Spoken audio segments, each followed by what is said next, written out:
শেখ হাসিনার যে শুয়ে থাকার খাট এটা দেখে ভাবনা আসতেছে যে উনি তো একসময় এখানে আরামায়েশ করতেন, কিন্তু এই আরামায়েশটা একমাত্র শেষ হয়েছে ওনার দাম্ভিকতার কারণে এবং বাংলাদেশের জনগণকে তুচ্ছ তাচ্ছিল্য মনে করার কারণে।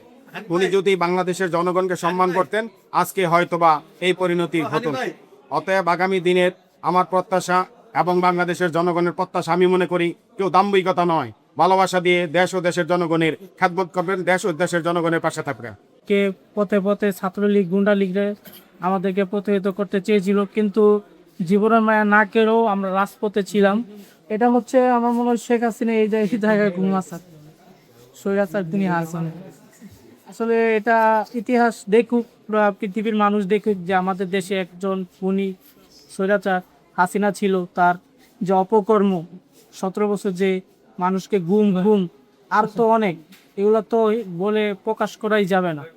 তো আজকে বিভিন্ন থেকে অনেক মানুষ দূর দূরান্ত থেকে সকাল থেকে আজকে আসছে, আমরা অনেক 1.5 ঘন্টা পরে গরমের মধ্যে ঢুকতে পেরেছি, একটু হইলেও আমাদের কষ্ট হয়েছে, কিন্তু এখন আমাদের আনন্দ লাগছে। আগ্রহ না তালিকা মনে প্রতিমা না তালিকা এই টাঙ্গাইল থেকে ঢাকা যাইছি এটা দেখার জন্য।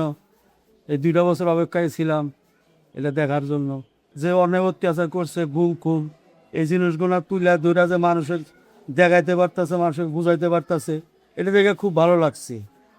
যে যে যাই করুক সত্যপন্থী চাপা থাকে না, 2 দিন আগে আর পরে প্রকাশ পায় হয়। আশা করি সেই প্রকাশটাই পাইছে।